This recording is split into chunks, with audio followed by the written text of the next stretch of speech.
The history of the Philippines from 1898 to 1946 began with the outbreak of the Spanish-American War in April 1898, when the Philippines was still part of the Spanish East Indies, and concluded when the United States formally recognized the independence of the Republic of the Philippines on July 4, 1946, with the signing of the Treaty of Paris on December 10, 1898.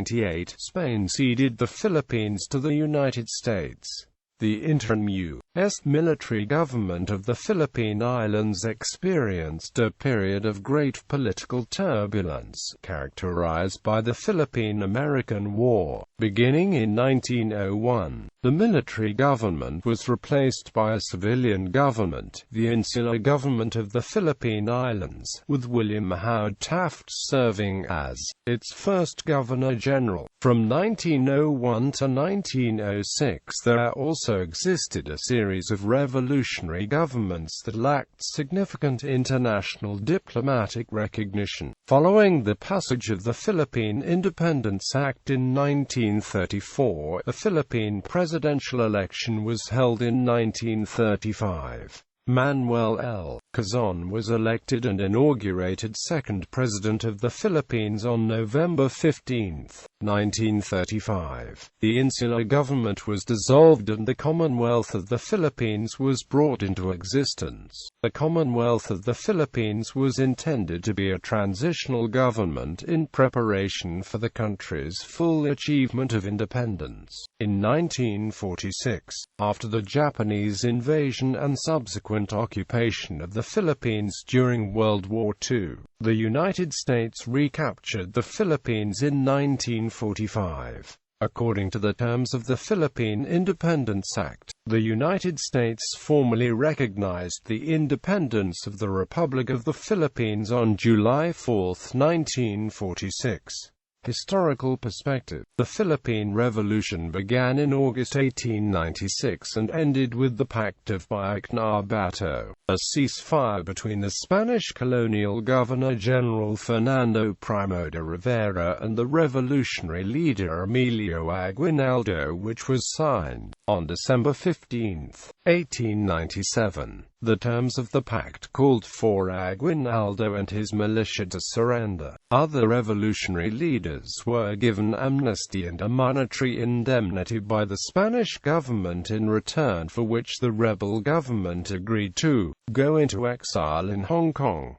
Spanish-American War period. The failure of Spain to engage in active social reforms in Cuba as demanded by the United States government was the basic cause for the Spanish-American War. American attention was focused on the issue after the mysterious explosion that sank the American battleship Maine on February 15, 1898 in Havana Harbor. As public political pressure from the Democratic Party and certain industrialists built up for war, the U.S. Congress forced the reluctant Republican President William McKinley to issue an ultimatum to Spain on April 19, 1898. Spain found it had no diplomatic support in Europe, but nevertheless declared war. The U.S. followed on April 25 with its own declaration of war. Theodore Roosevelt, who was at the time Assistant Secretary of the Navy, ordered Commodore George Dewey, commanding the Asiatic Squadron of the United States Navy, order the squadron to Hong Kong. Keep full of coal. In the event of declaration of war Spain, your duty will be to see that the Spanish squadron does not leave the Asiatic coast, and then offensive operations in Philippine Islands. Dewey's squadron departed on April 27 from the Philippines, reaching Manila Bay on the evening of April 30. Battle of Manila Bay. The first battle of the Spanish-American War took place in the Philippines on May 1, 1898.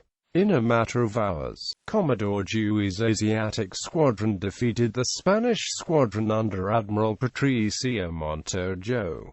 The U.S. squadron took control of the arsenal and navy yard at Cavite. Dewey cabled Washington, stating that, although he controlled Manila Bay, he needed 5,000 additional men to seize Manila itself. U.S. preparation for land operations and resumption of the Philippine Revolution. The unexpected rapidity and completeness of Dewey's victory in the first engagement of the war prompted the McKinley administration to make the decision to capture Manila from the Spanish. The United States Army began to assemble the 8th Army Corps, a military unit which would consist of 10,844 soldiers under the command of Major General Wesley Merritt, in preparation for deployment to the Philippines. While awaiting the arrival of troops from the 8th Corps, Dewey dispatched the cutter USRC McCulloch to Hong Kong to transport Aguinaldo back to the Philippines. Aguinaldo arrived on May 19 and, after a brief meeting with Dewey, resumed revolutionary activities against the Spanish. On May 24, Aguinaldo issued a proclamation in which he assumed command of all Philippine forces and announced his intention to establish a dictatorial government with himself as dictator, saying that he would resign in favor of a duly elected president. Public jubilation marked Aguinaldo's return. Many Filipino enlisted men deserted local Spanish army units to join Aguinaldo's command, and the Philippine Revolution against Spain resumed. Soon, many cities such as Imus, Bacoor, Parañaque, Las Piñas, Morong, Macabebe and San Fernando, as well as some entire provinces such as Laguna, Batangas, Bulacan, Nueva Ecija, Bataan, Tayabas, and the Camarines provinces, were liberated by the Filipinos, and the port of Dalahican in Cavite was secured. The first contingent of American troops arrived on the 30th of June under the command of Brigadier General Thomas MacArthur Anderson, commander of 8th Corps 2D Division. General Anderson wrote to Aguinaldo, requesting his cooperation in military operations against the Spanish forces. Aguinaldo responded, thanking General Anderson for his amicable sentiments but saying nothing about military cooperation. General Anderson did not renew the request. The 2D Brigade, 2D Division, 8th Corps arrived on July 17, under the command of Brigadier General Francis V. Green. Major General Merritt and his staff arrived at Cavite on July 25.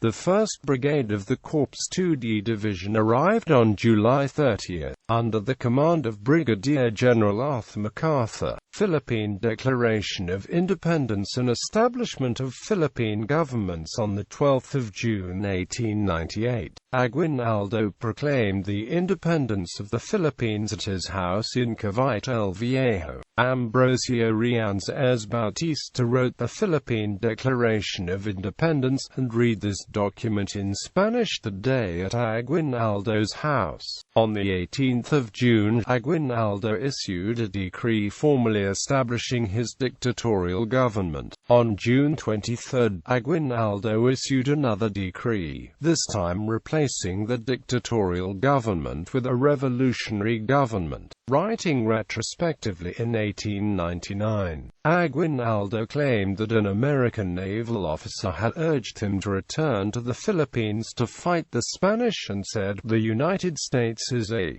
great and rich nation and needs no colonies."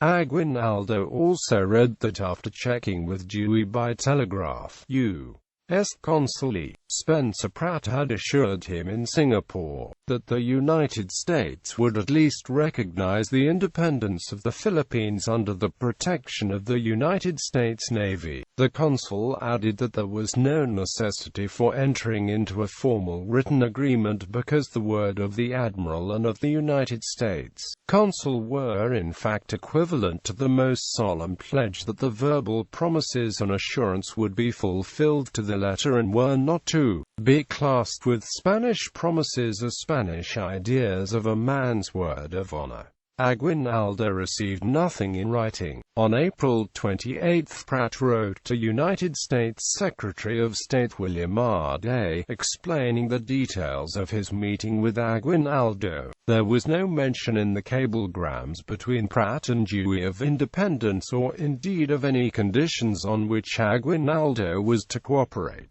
These details being left for future arrangement with Dewey, Pratt had intended to facilitate the occupation and administration of the Philippines, and also to prevent a possible conflict of action. In a communication written on July 28, Pratt made the following statement. On June 16, Secretary Day cabled Consul Pratt, "Avoid unauthorized negotiations with the Philippine insurgents," and later on the same day, Filipino scholar Máximo Mogador wrote in 1927, "A few of the principal facts, however, seem quite clear. Aguinaldo was not made to understand that, in consideration of Filipino cooperation, the United States would extend its sovereignty over the islands, and thus in place of the old Spanish master a new one would step in." The truth was that nobody at the time ever thought that the end of the war would result in the retention of the Philippines by the United States. Tensions between U.S. and revolutionary forces. In a July 9,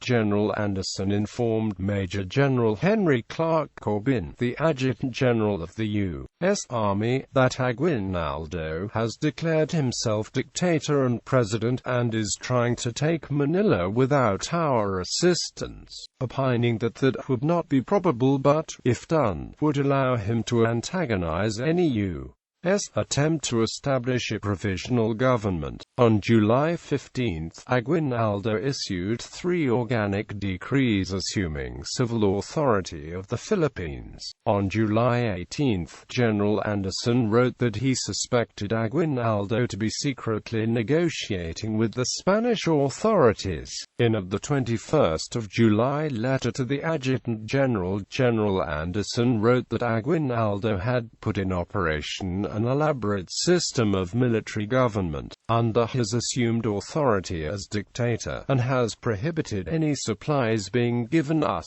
except by his order, and that Anderson had written to Aguinaldo that the requisitions on the country for necessary items must be filled, and that he must aid in having them filled. On July 24, Aguinaldo wrote a letter to General Anderson, Indiana effect, warning him not to disembark American troops in places conquered by the Filipinos from the Spaniards without first communicating in writing the places to be occupied and the object of the occupation. Murad Halstead, official historian of the Philippine expedition, writes that General Merritt remarked shortly after his arrival on the 25th of June, "As General Aguinaldo did not visit me on my arrival, nor offer his services as a subordinate military leader, and as my instructions from the President fully contemplated the occupation of the islands by the American land forces, and stated that the powers of the military occupant are absolute and supreme and immediately operate upon the political condition of the inhabitants, I did not consider it wise to hold any direct communication with the insurgent leader until I should be in possession of the city of Manila, especially as I would not until then be in a position to issue a proclamation and enforce my authority, in the event that his pretensions should clash with my designs." U.S. commanders suspected that Aguinaldo and his forces were informing the Spanish of American movements. U.S. Army Major John R. M. Taylor later wrote, after translating and analyzing insurgent documents, "The officers of the United States Army who believed that the insurgents were informing the Spaniards of the American movements were right." Sastron has printed a letter from Pio del Pilar, dated July 30, to the Spanish officer commanding at Santa Ana, in which Pilar said that Aguinaldo had told him that the Americans would attack the Spanish lines on August 2 and advised that the Spaniards should not give way, but hold their positions. Pilar added, however, that if the Spaniards should fall back on the walled city and surrender Santa Anna to himself. He would hold it with his own men. Aguinaldo's information was correct, and on August 2, 8 American soldiers were killed or wounded by the Spanish fire. On the evening of August 12, on orders of General Merritt, General Anderson notified Aguinaldo to forbid the insurgents under his command from entering Manila. On the 13th of August, unaware of the peace protocol signing, U.S. forces assaulted and captured the Spanish positions in Manila. Insurgents made an independent attack of their own, as planned, which promptly led to trouble with the Americans.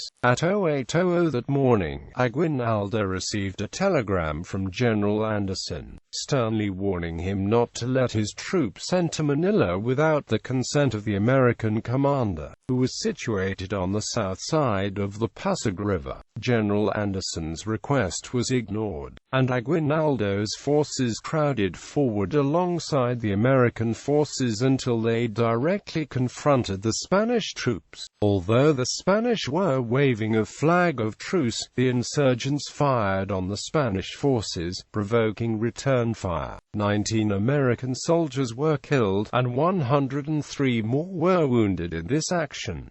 General Anderson sent Aguinaldo a telegram later that day, which read, Aguinaldo however demanded joint occupation of Manila. On August 13, Admiral Dewey and General Merritt informed the superiors of this and asked how far they might proceed in enforcing obedience in the matter. General Merritt received news of the August 12 peace protocol on August 16, 3 days after the surrender of Manila. Admiral Dewey and General Merritt were informed by a telegram dated August 17 that the President of the United States had directed insurgent forces were looting the portions of the city which they occupied, and were not confining their attacks to Spaniards, but were assaulting their own people and raiding the property of foreigners as well. U.S. commanders pressed Aguinaldo to withdraw his forces from Manila. Negotiations proceeded slowly, and on August 31, General L. Wellotis wrote in a long letter to Aguinaldo,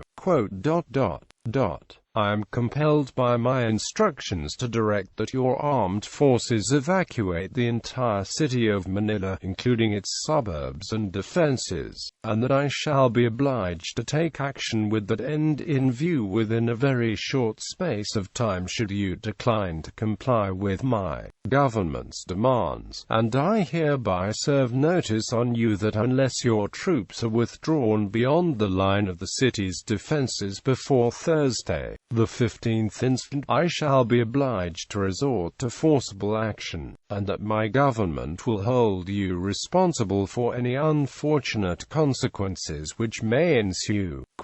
After further negotiation and exchanges of letters, Aguinaldo wrote on September 16, on the evening of the 15th, the armed insurgent organizations withdrew from the city and all of its suburbs. Peace protocol between the U.S. and Spain. On August 12, 1898, the New York Times reported that a peace protocol had been signed in Washington that afternoon between the U.S. and Spain, suspending hostilities between the two nations. The full text of the protocol was not made public until November 5, but Article 3 reads, "The United States will occupy and hold the city, bay, and harbor of Manila pending the conclusion of a treaty of peace, which shall determine the control, disposition, and government of the Philippines."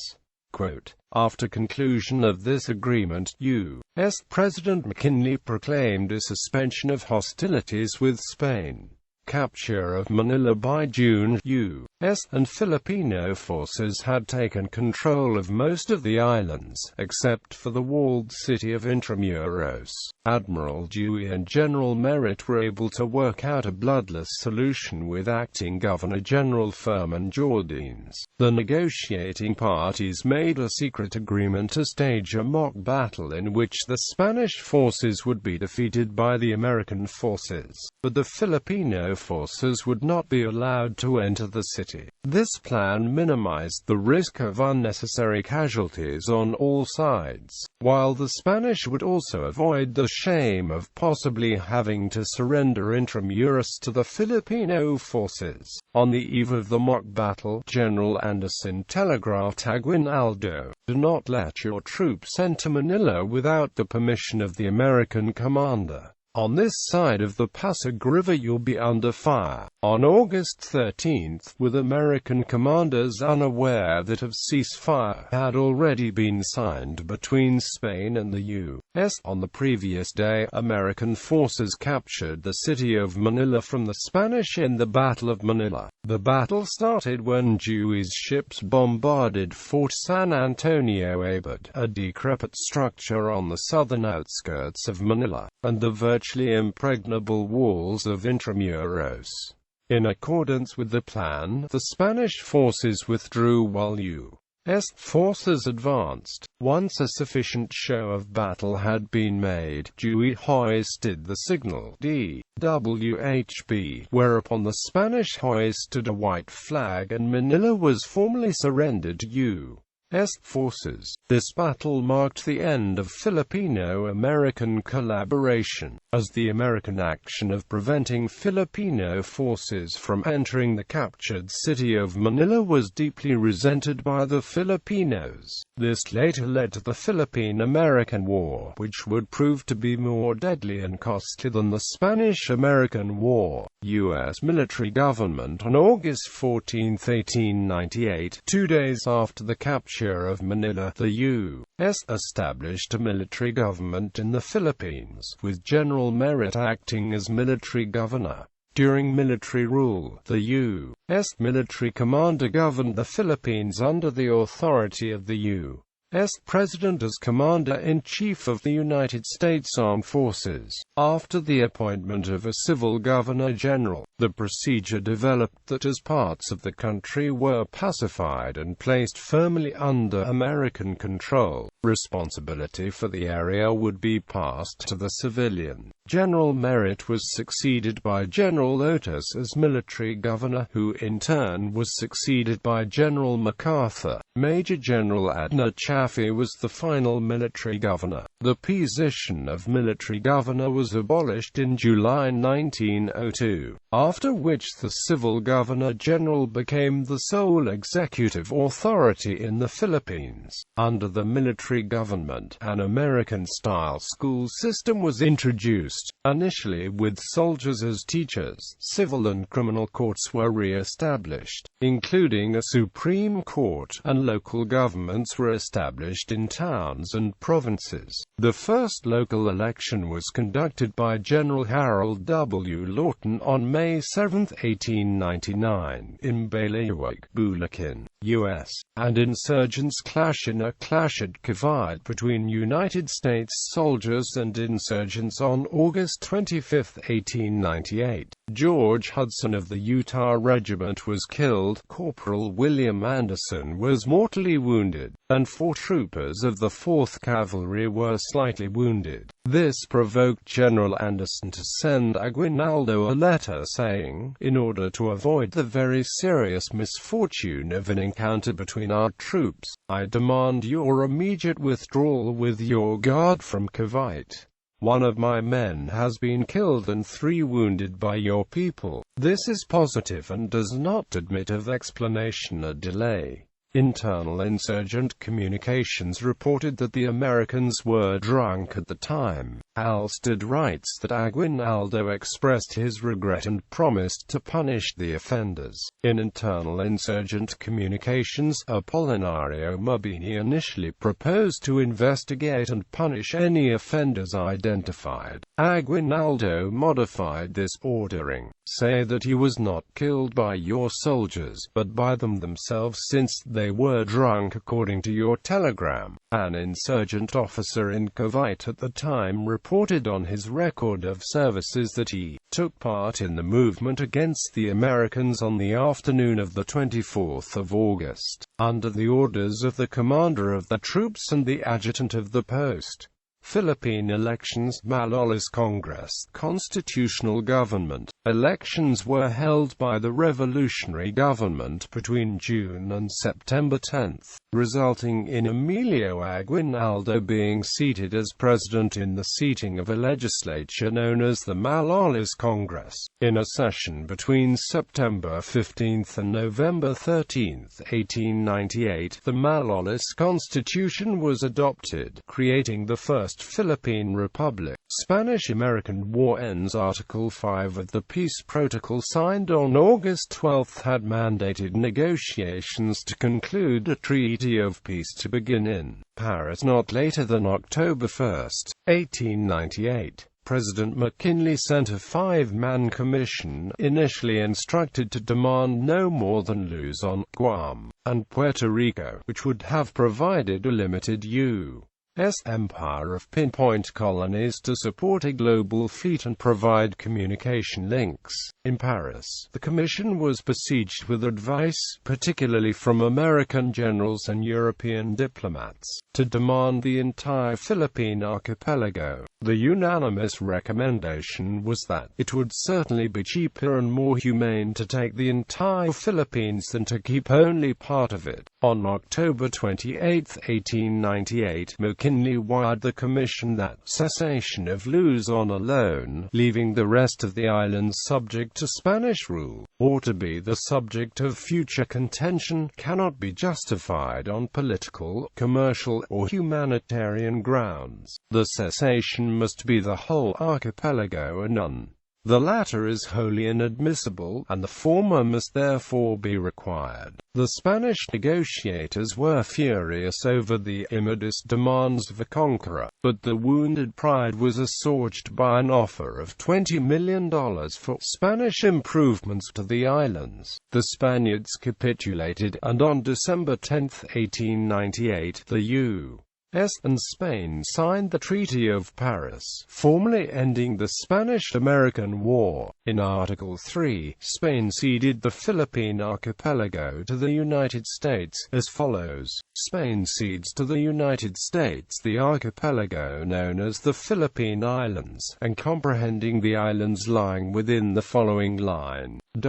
The United States will pay to Spain the sum of $20 million within 3 months after the exchange of the ratifications of the present treaty. In the U.S., there was a movement for Philippine independence. Some said that the U.S. had no right to a land where many of the people wanted self-government. In 1898, Andrew Carnegie, an industrialist and steel magnate, offered to buy the Philippines for $20 million and give it to the Filipinos so that they could be free of United States government. On November 7, 1900, Spain and the U.S. signed the Treaty of Washington, clarifying that the territories relinquished by Spain to the United States included any and all islands belonging to the Philippine archipelago, but lying outside the lines described in the Treaty of Paris. The treaty explicitly named the islands of Cagayan, Sulu and Cebu and the dependencies as among the relinquished territories. Benevolent assimilation. U.S. President McKinley's December 21, 1898 proclamation of benevolent assimilation was announced in the Philippines on January 4,